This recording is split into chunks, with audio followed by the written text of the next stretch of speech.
Krishna Krishna Hare Hare Rama Hare Rama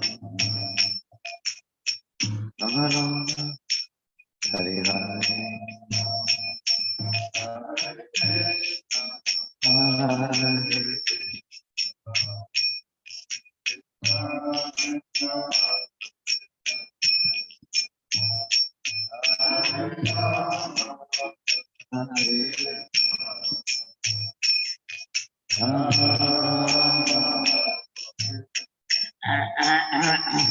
Hare Krishna, Hare Krishna, Krishna Krishna, Hare Hare, Hare Rama, Hare Rama, Rama Rama, Hare Hare.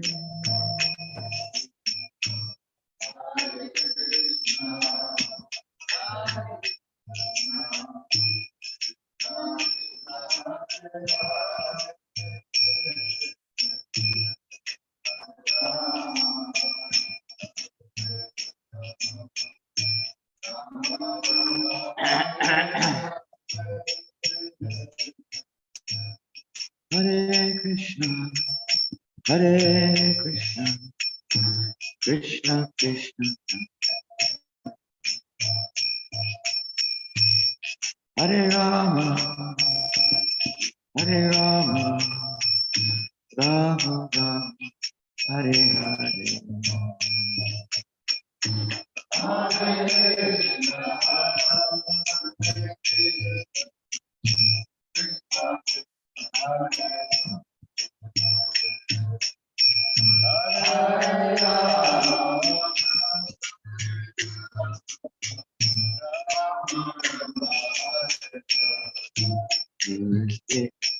Krishna, Hare Krishna, Krishna Krishna, Hare Hare, Hare Rama, Hare Rama, Rama Rama, Hare Hare.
Krishna Krishna Imate Bhakti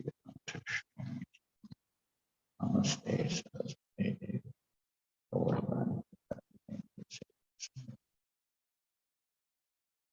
Om Namo Bhagavate Vasudevaya Om Namo Bhagavate Vasudevaya Om Namo Bhagavate Vasudevaya Reading Srimad Bhagavatam, Canto 4, Chapter 17, text number. Pardon? 26. Text 26. Uma Yoshid Vita Deva Atma Sambhavana Adama Teshu Nirankrosha Nibbana Tadvaha Varaha Avaraha Om Yoshe Uttadeva Atmasambhavanodama Udeshu Niramukosho Nibbānanda Vidodama Umanyushedutaki Atmasambhavanodama Udeshu Niramukosho Nibbānanda Vidodama.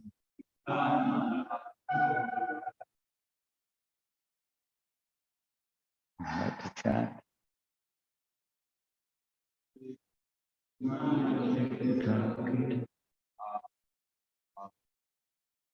Atmasambhavanodama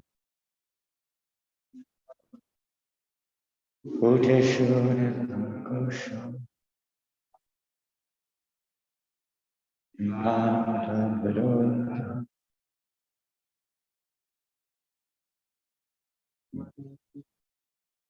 Umanyushedutaki Atmasambhavanodama Bodhishu Kosho Nibbānanda Vidodama.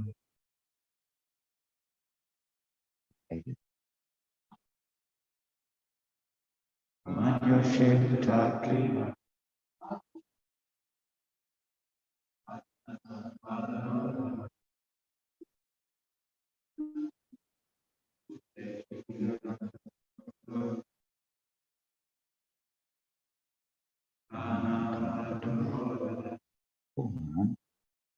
a man,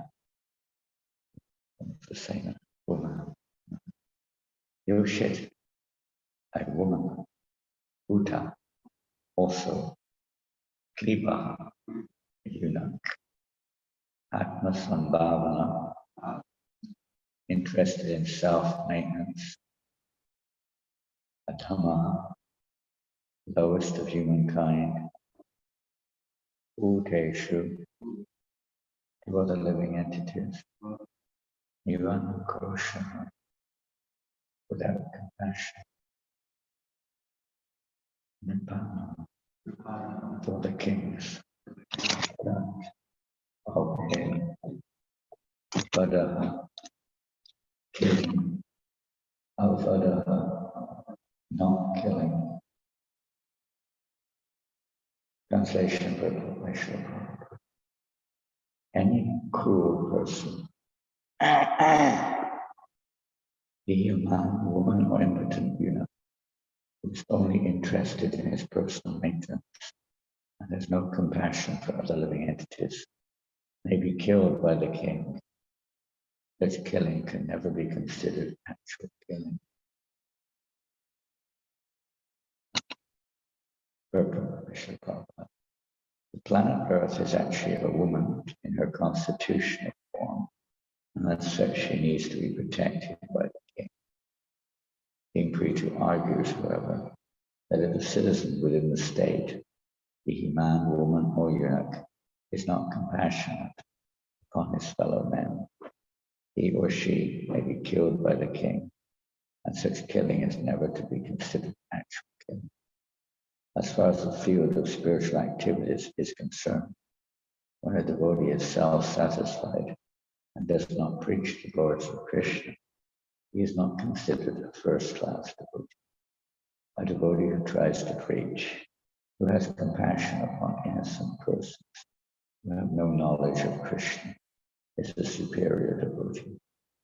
In his prayer to the Lord, Prahlad Maharaj says that he was not personally interested in liberation from this material world. Rather, he did not wish to be liberated from the material condition until all fallen souls were delivered. Even in the material field, if a person is not interested in others' welfare, he should be considered to be condemned by the personality of Godhead or his incarnation, like Pretu Maharaj. Om Janananda. Chakshura is Maheshri.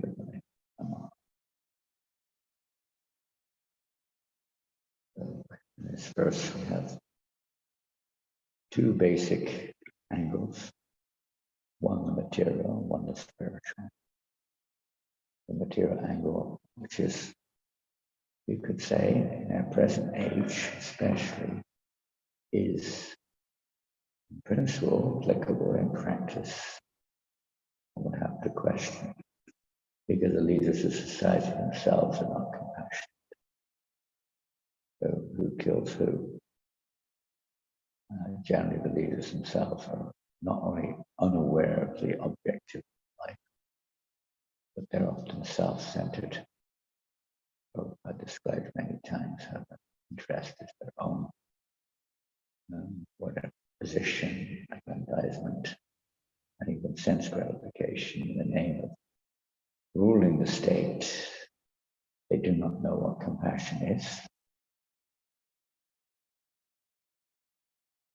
Compassion, Prabhupada describes as like blowing, puffing on a boil to relieve the pain or the fever or the itch, or whatever. It's not real compassion as such, or only saving the dress of a drowning man, saving the man himself. Then compassion is not very beneficial or befitting somebody in leadership position. The real position of leaders in society is to guide the citizens, to arrange society in such a way as to deliver the citizens from birth and death. Guru Mishashats, which are known as the Shaj. But one shouldn't become a leader in society, a guru, even a parent, demigod, or any responsible position, unless one's able to deliver one from the ocean of birth and death. So if the leaders, if that's not their direction, then actually they're misleading. And in the same vein as this verse, you could say they also consider a similar result as is mentioned in this verse, because they do not know what real compassion is. Compassion is for the soul who is struggling in this material world, not just the fact that they're receiving bad, but that is pretty much unknown or not taken into account. We've been hearing in previous verses, as far as I know, about other aspects of, let's say, activity accepted as normal in society, which is detrimental to everyone. Cow slaughterhouses, how introduction of intoxications of various forms in society, illicit sex and gambling are pretty much rampant in our society today.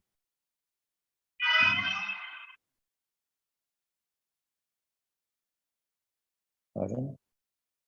Was that a comment?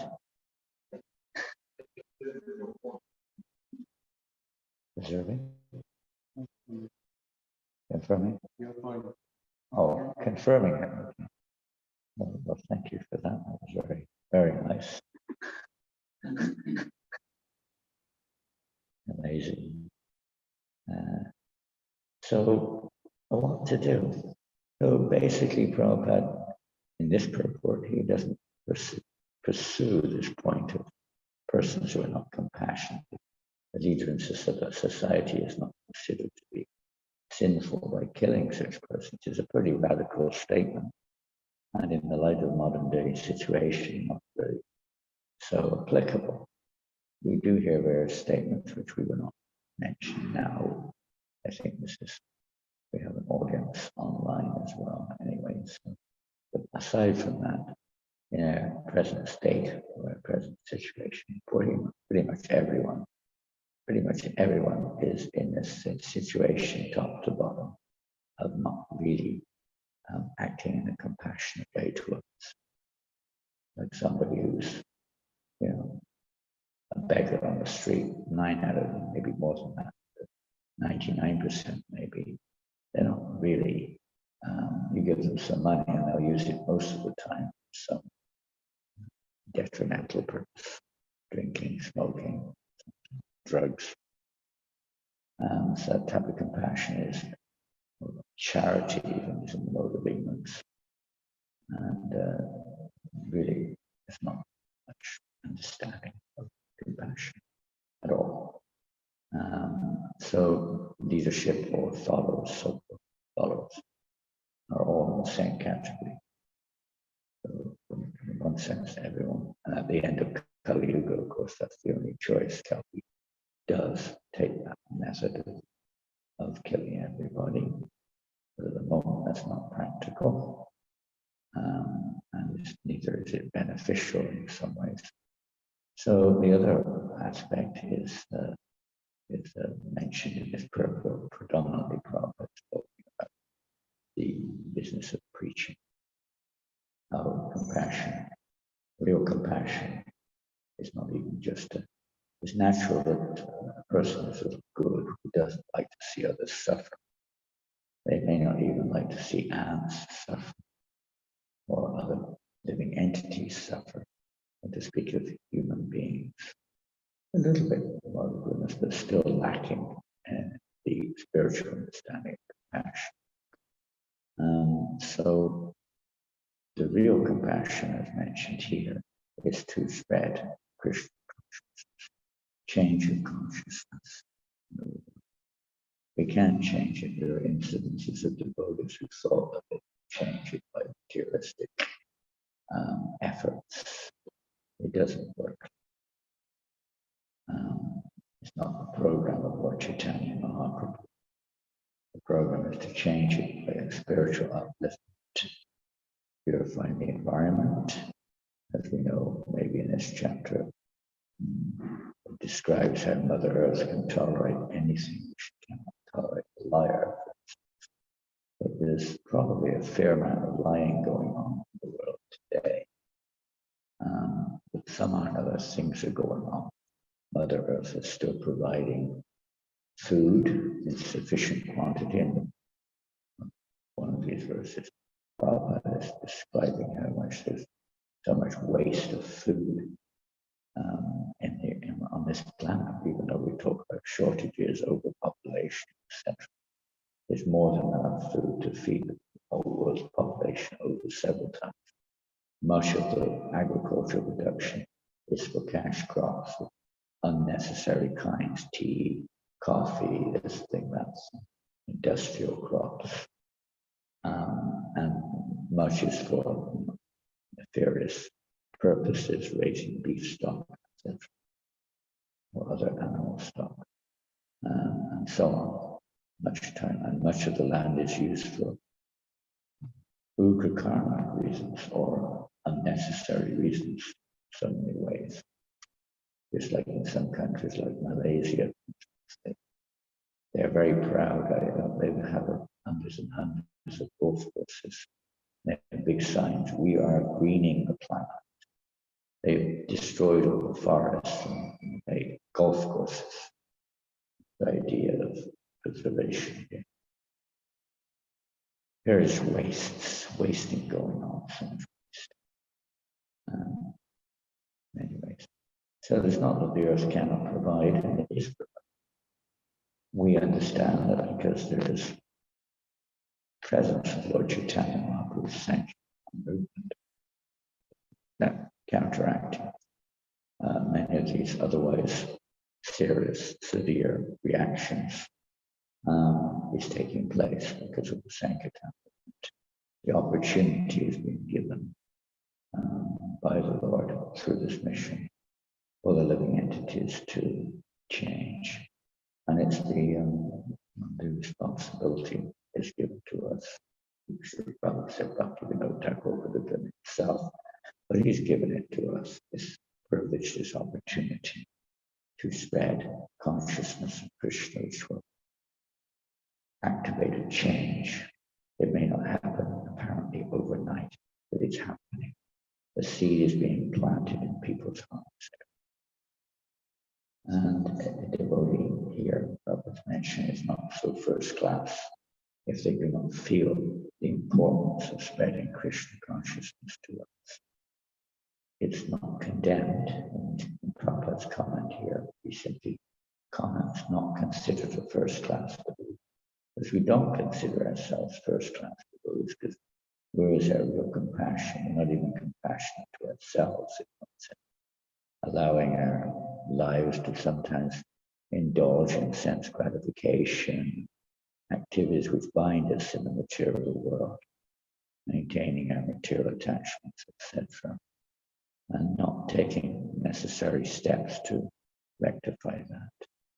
So we're not even compassionate to ourselves in one sense, so what to speak of others. Prabhupada quotes Prahlad Maharaj here. Also, another form of Prahlad Maharaj is Vasudeva Datta, how his mood of compassion was so pervasive, he was willing to accept all the reactions of all living entities in the universe, not just a few, but all. If they could all be delivered and go back to God, he would be willing to suffer for eternity if necessary. Of course, a pure devotee of such caliber does not have to accept his desires like that. He desires that all living entities be delivered, not just humans who are suffering from some ailment, difficulty of various kinds. But he sees that all living entities are suffering, even if they're in a rich position. People oftentimes do not understand this aspect of compassion. They think, oh, why are you not preaching to the poor? But everyone's poor. Rich people are poorer than poor people, in a sense, because they're accumulating so many unpleasant reactions in most cases. Poor people may be receiving reactions and may be accumulating also more, but generally not as much as people who are rich. So in both ways, the devotee sees beyond just the present situation to the effect of one's activity. And you feel very sad that someone is doing something which would cause their future suffering. Materially speaking, we would also to some degree be able to relate to that, because if somebody, for instance, is taking drugs or liquor or whatever it may be, but many people will see this is not good for you, it's going to cause you suffering in the future. You may get some temporary relief or pleasure, but in the future you're causing your own suffering. But it's mostly related or limited to present bodily condition, not understanding karma or the future lifetimes of the living entity. Because a devotee feels great compassion that the living entity is doing something for the living entity, especially in human life. The animals and insects, etc., are just receiving their reactions from previous human lives. So it feels great compassion that other living entities are wasting their human life. They're wasting it. Human life is not meant for sense gratification. It is meant for rendering tapumbi dvijashreshta vanashram vibhaksh vinustitashta vansitir haritoshna. It is meant for service to the Supreme Personality of God. All the activities, whatever our position in society, man, woman, eunuch, as mentioned in this verse, or whatever position in the Varnashram, everyone's business is ultimately to please the Personality of God. And we may say, well, I'm not compassionate. I'm not compassionate. I'm only interested in myself. And of course, there's definitely truth there. But at the same time, we're endeavoring to serve somebody who is an ocean of compassion, making an effort to assist them, as in Vedic society. For Varnashram, it's not that everyone's enlightened. The leadership is enlightened. And they arrange society in such a way that people cooperate with that arrangement. They're on the path to liberation. They're on the path to elevation. If they don't cooperate, that's when the king steps in, or the leader steps in, and has the right to do the needful. If they really don't cooperate and they reject the king's, they have not the king exactly, it's God's direction, Chaturvanya system. The king has a right to step in and do the needful. And in a sense, in preaching Krishna consciousness. Leader is to guide or direct those under their shelter, not to act in a way which will be detrimental to their spiritual aspect. One has to be in a position where one is safe. One is in a position of responsibility. Every one of us can preach Krishna consciousness to our capacity, going on Harinam, distributing Prashadam, distributing books, inviting people to the temple, offering devotional service to others in various ways. This is all compassionate activity, even if we don't feel compassion, because we're inspired by somebody who is compassionate. Here, Prabhupada has inspired the whole members of this movement to start to behave in a way which is beneficial to one's own self as well as to the world itself, by chanting the holy names and worshipping Krishna, etc. So many ways. And by spreading that or sharing that with others, we're engaged in a compassionate activity. And engaging in this way means we're associating with compassion, and thus our hearts will become compassionate. In the beginning, there may be a little passion. We want results.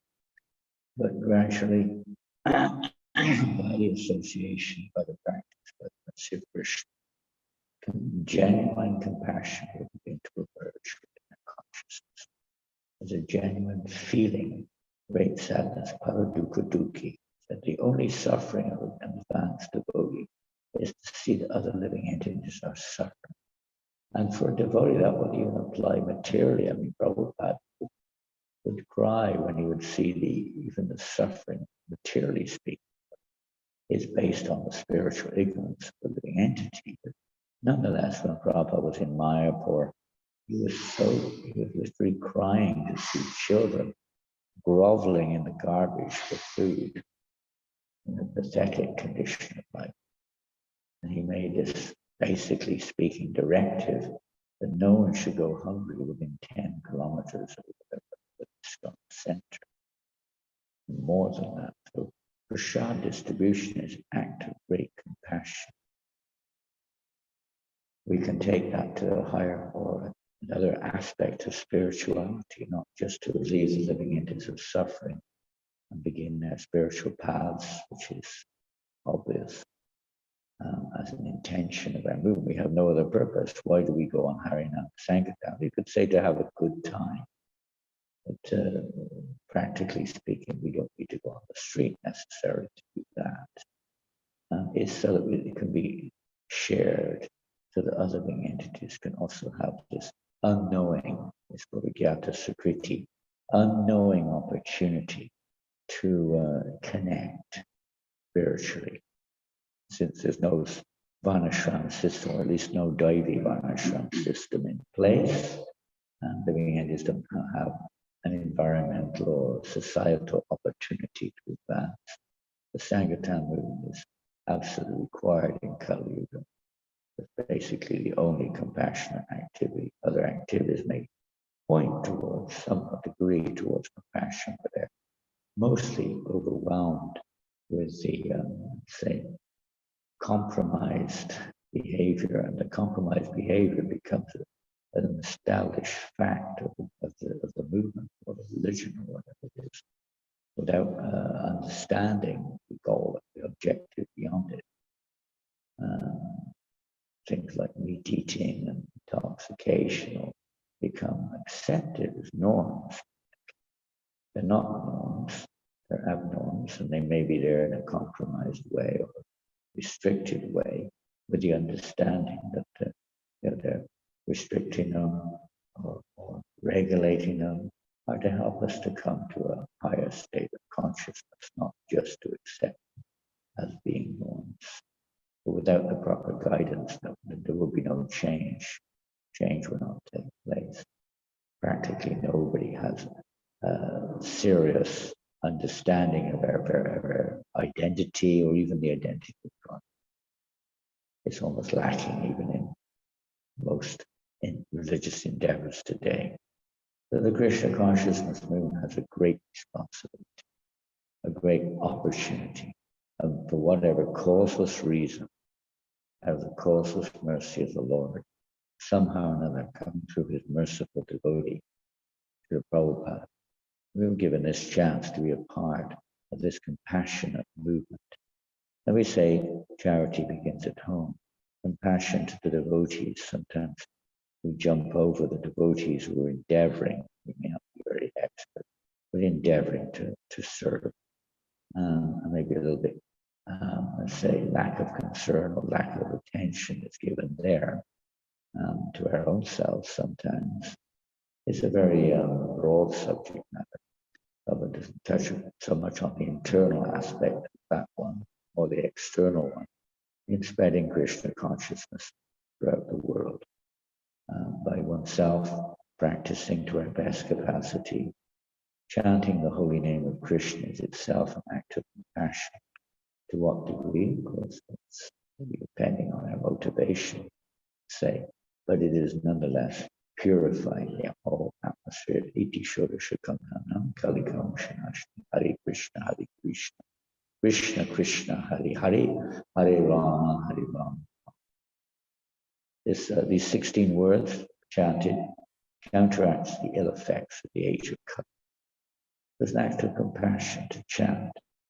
And if one is only chanting, not thinking or not concerned about the welfare of others, then one is not considered to be so mature. The third-class devotee, of course, from another angle, their feelings towards the process of preaching is often very shallow, if it exists at all. It's based upon results, if it exists at all. Think about it. And it's based upon, not on the proper understanding. The second-class devotee is one who basically follows the first. So they're on the path. They've got it right. And they treat people with love and concern. They accept the Supreme Lord as the objective goal. We voted with that one. They preach to the innocent and they avoid the atheist, those who are out against. And there are people like that. One is supposed to avoid them in the stage of preaching Krishna consciousness. But the majority of people are the innocent. They're innocent in the sense that they don't really know. They don't necessarily have a specific agenda to act against the will of God. They just don't know. You could say initially they do, or originally they do. But nonetheless, they're objects of compassion, objects of mercy. So the devotee preaches in that way. We're going to masses and chant the holy name and distribution. And whatever else follows up from that. But this is the mission of Lord Chaitanya Mahaprabhu. It's Lord Chaitanya's order to preach Priti Vidya Jyati. Every town and village of the world, the holy name should be heard and chanted. It's a great, let's say, opportunity. We've been, wherever we're coming from, Prabhupada will sometimes say, don't forget where you're coming from. We're coming from whatever conditional state we're in, sometimes pretty degraded. Many devotees came to this movement by the mercy of Prabhupada, from even drug addicts, all kinds of drunkards, whatever, all kinds of things. Activities, probably most of us, at least in the Western world, not those who were born in India. There's usually the beef eaters, drug takers, illicit sex was basically the one. Gambling, maybe not so much, but sporting, rampant sport. There may be room for sport in certain fields, but not that that's their life's mission or goal. Addiction, attachment, etc. Various kinds. Sometimes violence. Many devotees have been through jail sentences and so on before coming in contact. Many joined in the prison, became Christian. Reformation of consciousness is not so much a change in terms of material piety, but a change of consciousness of seeing the purpose of human form. And it's a leader's job, a responsibility to keep that focus in mind and to help others to work towards that ultimate focus. Because preaching in its root form, from a higher level, whatever we wish to call it, is simply satisfying the will of Radharani. Radharani is the emblem, sometimes said the personification of Krishna's compassionate nature. He's the emblem of compassion. And her compassion is that she wants to see Krishna more and more pleased. And this is the root of compassion, is to bring more and more pleasure to Krishna. So in this world, this material world, compassion is to reconnect everything, not just the living entities, but Krishna's energy with Krishna. We are one of Krishna's energies. The material world is also Krishna's energy. To reconnect that with Krishna for his pleasure. That's compassion. We may not think like that, but the pure devotees do. They're always thinking everything is Krishna's. It should be used for the pleasure of Krishna, no matter what it is. Therefore, they don't waste a moment. They don't waste a penny or a cent. They don't waste energy. We sometimes forget this. This is one way of becoming, Prabhupada said, conscious first. Conscious that everything is Krishna's energy and how it can be used and not wasted. Food sometimes we waste, time, everything. We get brought up in this way, mode of ignorance. So Prabhupada is very concerned about not wasting energy anyway. It's one of the ways that we go without, materially speaking. You waste things and you lose things. Waste not, want not. It's a karmic. It's a karmic. I want to speak of the spiritual lesson.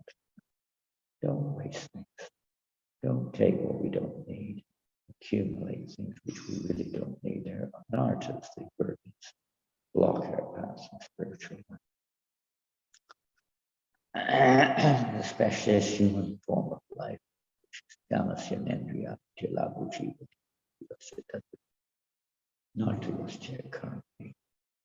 Human life is not meant for sense gratification. Although most people think it is, it's not really meant for. It's meant for jivasya tattva jivas. Inquiry into the nature of the absolute truth. That should be the goal of all of our work. To see how we can progress in our spiritual lives. The more we progress, naturally the more we can inspire others to progress too.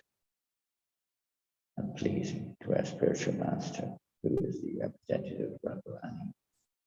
So automatically whatever Prabhupada does is bringing immense pleasure to Srimati Radharani because Prabhupada is connecting countless souls with Krishna to some degree at least. And this is the compassion of the devotee, that we are part and parcel of Krishna. Everything is Krishna's energy. It should be reconnected. Just like if you want to satisfy a parent whose child is lost.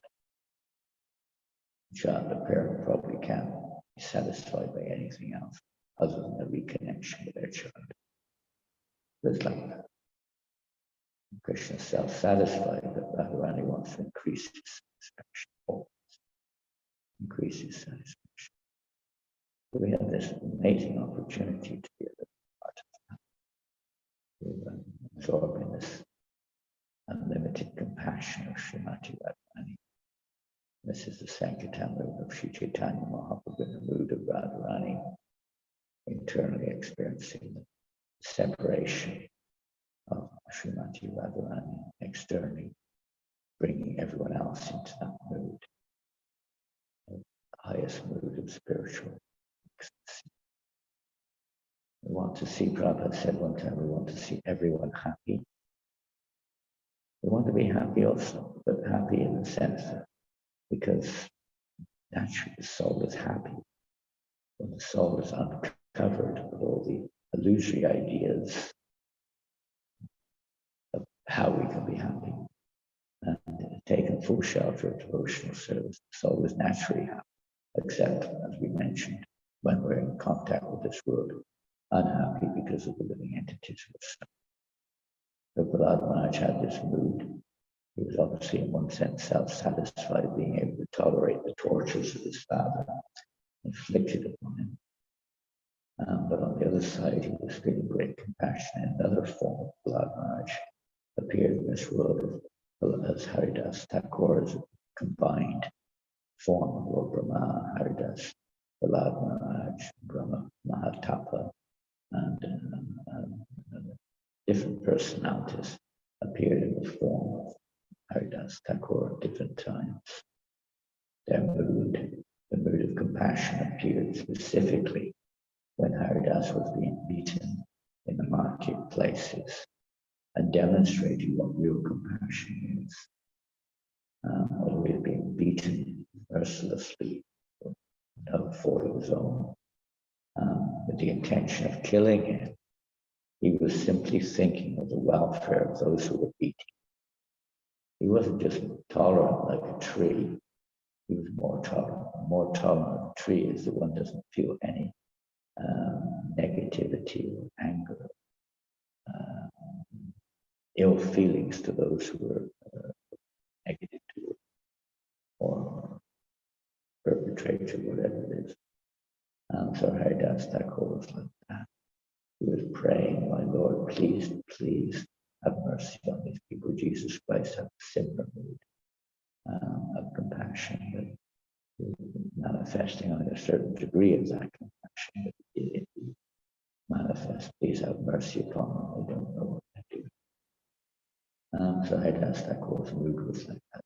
Prahlad, he's merciful to his father, even though his father was number one demon. But still he was thinking of his deliverance for rights.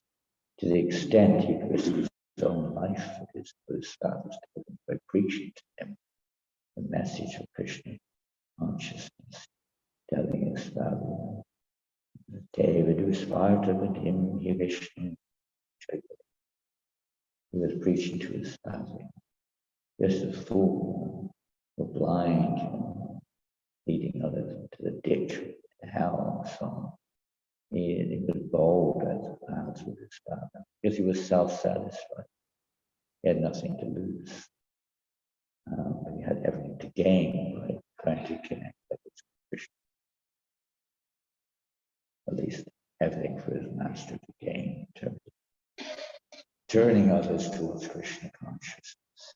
So, with a prayer and hope that we can always remain a little tiny grain of dust at Srila Prabhupada's lotus feet. Pass on the mercy which he's given in the form of Prashadam, in the form of the holy name, in the form of transcendental distribution. Because that's our business, to please our spiritual master, to please Krishna. Hare Krishna, Hare Krishna, Krishna Krishna, Hare Hare, Hare Rama, Hare Rama, Rama Rama, Hare Rama. And Mother Earth will be very pleased by the devotees, even though goodness knows where we've come from. The great devotees, Narada Muni and others, are very happy to see. Well, we're described conditionally speaking as lectures, yavanas, chandalas, backgrounds. And the great devotees are so happy to see. I cannot imagine how much the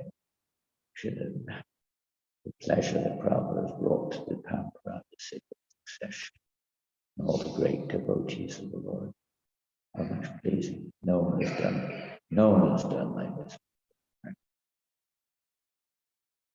It's one enough. Just one. Although Bhaktisiddhanta Maharaj gave this directive to all of his disciples, at least those who were preachers, he gave them this direction to spread this movement everywhere. Practically nobody did it. He's the more saint Mati Bhakt. Lord Chaitanya Mahaprabhu's personal, more saint, my personal chief field commander. And he said, I will send into the world, and he will go everywhere. The foreign lands where people are trying to escape from Krishna. and by sheer compassion and devotion will deliver them even in far places like New Zealand, America, Europe, China, everywhere. This is the compassion of Srila Prabhupada. There's no limit to his compassion.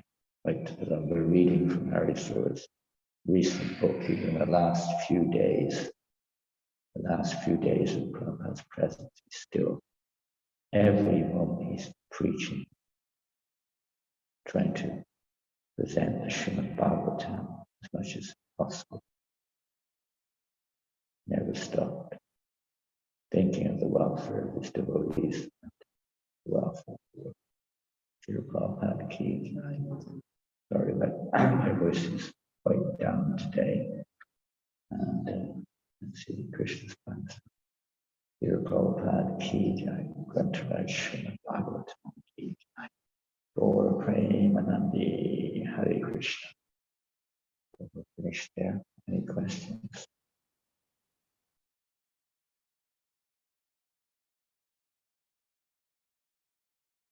Wonderful to see so many books. I was talking to Krishna Chandra Prabhu yesterday, which showed me the annual book distribution in Russia, as well as from New Zealand. Very nice to see so many books. Harinam goes out, whatever, at least once or twice a week. So we can always increase it. We don't expect everyone else to do that. We sometimes think, why doesn't they do it? Why don't they do it? Or why don't we do it? No one's stopping anyone going on Harinam. Is there a law, Allah? Is there a law here that you can't go out on Harinam without permission? Yeah, is there a law that no one can go on Harinam unless you get permission to go? Once you're initiated, you cannot go on Harinam. There you go. There's a rule here, so better not get initiated. I'll give back all the initiations that the devotees we just initiated don't. They can take it back. I think we understand what Kalasambhava means. Don't think it may be sometimes that now I'm a Brahmin, I'm initiated. It shouldn't be, of course. But sometimes we may in India, like state, think we have more important things to do. But as far as I know, there's an open order from Lord Chaitanya.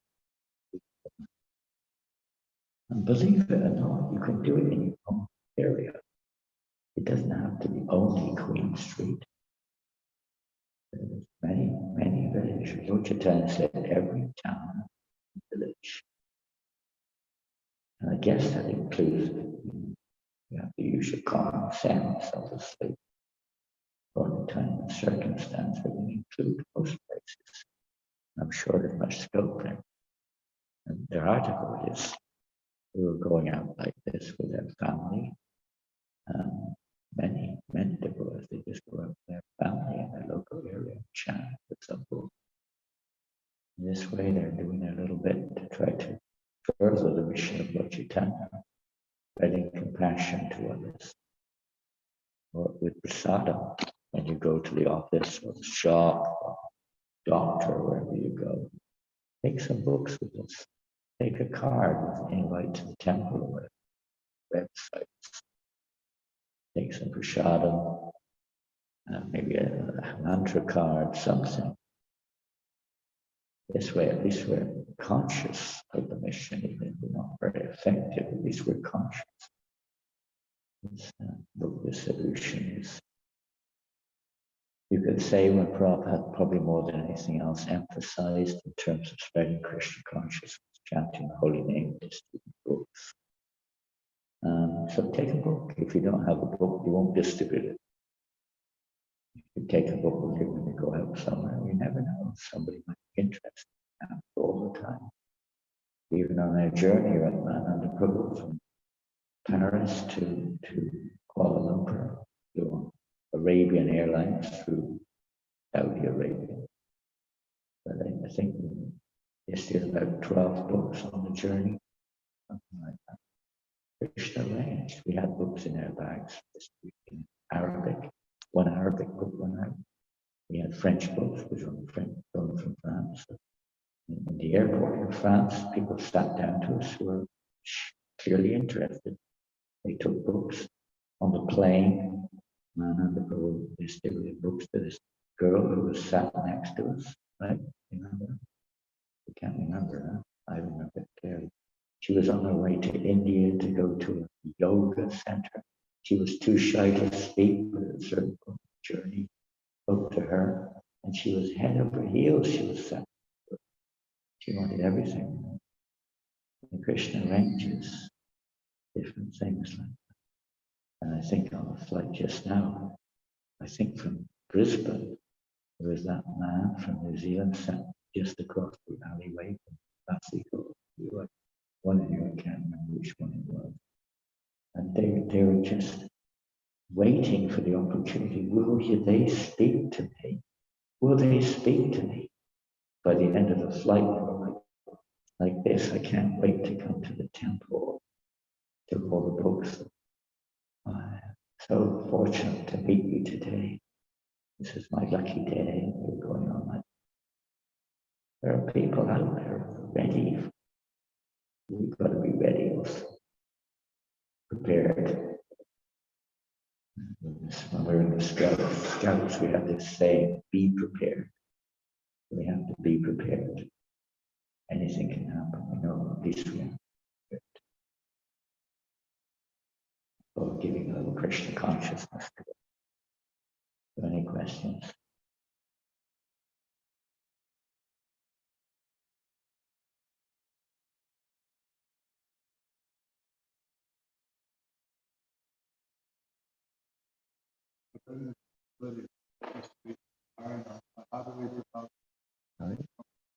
How do we develop compassion? How do we develop compassion? Is what the activity itself is compassion. The sense is it's given to us by the ocean of compassion. So when you're on Sankirtan, like Prabhupada said, one time one devotee said, how do we become a chanter? How do we develop this mood of Kirtankari, one who really has a taste, not depending on results and so on. And how do we develop it? Prabhupada gave a very simple example. He said, how do you become a drunkard? How do you become a drunkard? How? Yeah, you associate with those who drink and drink. And you drink and drink and drink and you become a drunkard. If you associate with those who are compassionate, compassion is a natural characteristic of the person. It's reflected in the material world. It's there in everyone to some degree. In the material world, it's perverted through material nature. So it comes out in purely material compassion of one form or another. Compassion for oneself, or family, or nation, or religion, whatever it is, for human beings. But it's not fully developed. It's just nature to covering us. The compassion is being reflected, but it's actually there because it's the soul of nature to compassion. One of the primary characteristics of the devotee, compassion. They only associate with a compassionate devotee, and that includes following their compassionate directions. Then gradually our hearts become cleansed and natural compassion will manifest. Spiritual compassion will start. That's the whole process of devotional service. Yes, yes, we give up the teaching and I said that a devotee has all the good qualities naturally by being fully engaged in devotional service. Those qualities develop. The natural qualities, even of the highest living entities in the universe, more than that, demigods and so on, all good qualities develop. Whereas one who is not engaged in devotional service, even if they appear to have good qualities, which they may, from a material point of view, their qualities are of no value because they do not help awaken Krishna consciousness. If we associate with those devotees who are both their instructions and their personal presence, then in that association, this association which changes our consciousness. It's not a change where you become somebody else. It's just clearing our consciousness so who we actually are manifests. Slowly their natural aspect of soul just has to be awoken by association. Okay. Yeah.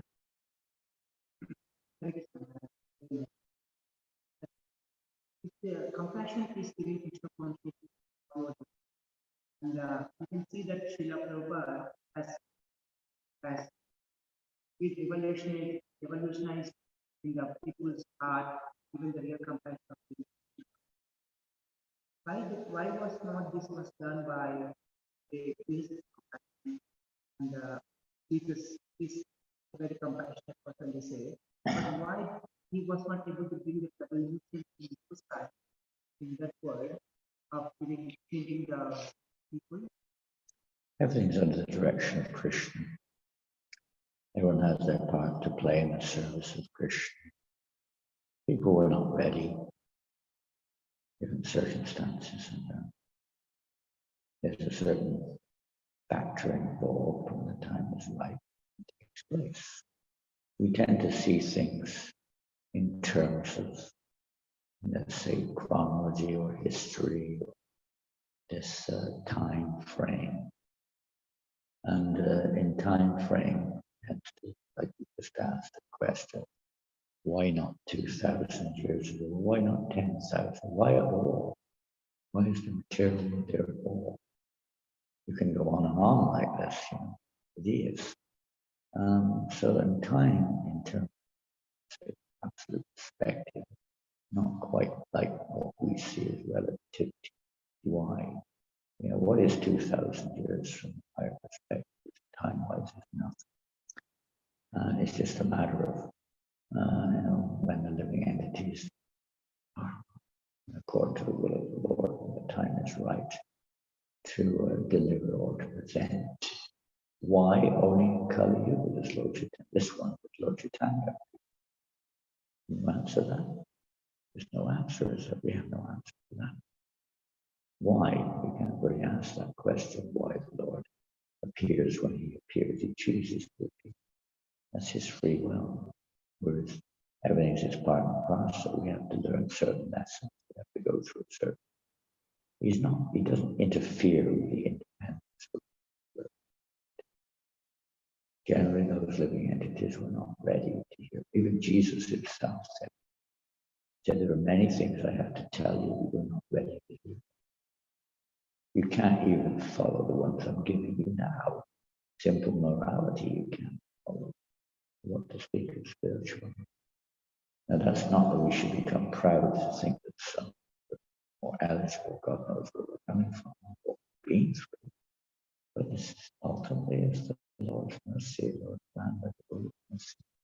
We can't, measure why one did this. We can now, from the point of view of the plan of the Lord, that Jesus set the way, so there was some kind of religious principles. Muhammad did the same thing in the Middle East. We have Buddha who did, what he did in India to bring people, at least to stop using the Vedic process, the killing, etc., and other factors.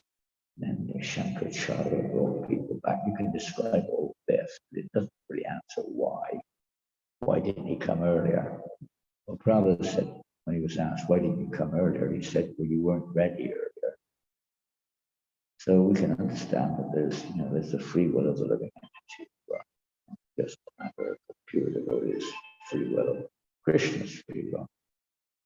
And everyone's got some degree of free will. Krishna's reciprocating with that free will. Somehow or another, and again, we have to be careful to think ourselves something special. Why on earth we're born at this point in time, a human body on this planet, of all places, to have the opportunity to receive this mercy. What can you say? Causeless mercy, whatever. But we have this chance. It's like Prabhupada said, There's more important things to save the drowning man rather than to try to analyze how they got there in the first place. Save them. Like someone being attacked. Now there's a shark attack somewhere in Australia.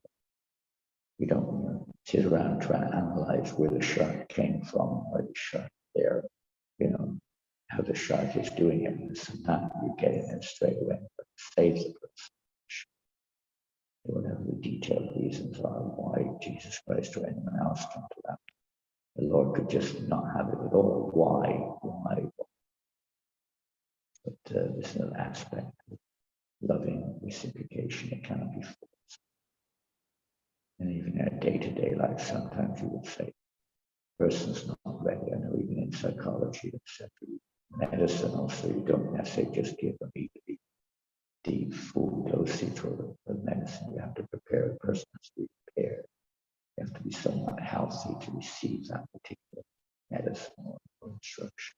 You're not quite ready. Preparation. The souls are being prepared or given the chance to be prepared. There's a lot of preparation before you finally cook. Does it make any sense? What can we say? We're just conditioned souls. Krishna's ultimately everything depends on his will. It wasn't Jesus' role to do that.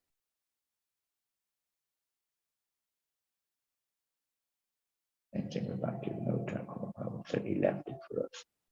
And time, such a thing, eternity, relativity, and so on. We always look at our little world and what is 2,000 years. It's not even a flash at the moment. Not a flash at all. Everything we do, someone, where's Prashad? Someone tells us to go downstairs. Why didn't they give me Prashad? They're always to tell you, point the way, there's the Prashad. Okay, you wasted 1 minute, you took 1 minute to get downstairs. Everyone's got their roles to play, but they're directing you towards the goal. Be there yet. Usually, our free will has to change.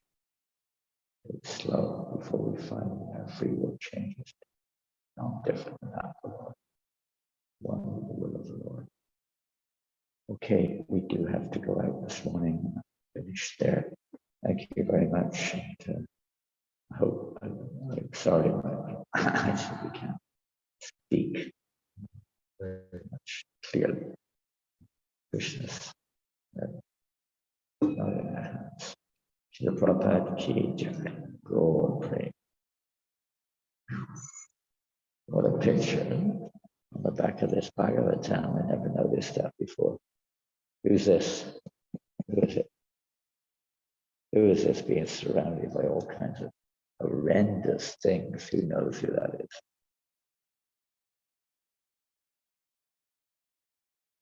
It looks like they've been attacked by everything unpleasant. With Dhruva Maharaj, Dhruva is challenging the yakshas, and the yakshas are contrary to all kinds of mystical, things to attack Dhruva. But there's nothing there; it just appears to be there. That's like the material world. It appears to be like this, that, and the other. It's just like a dream. Like a dream. The Prabhupada ki jai.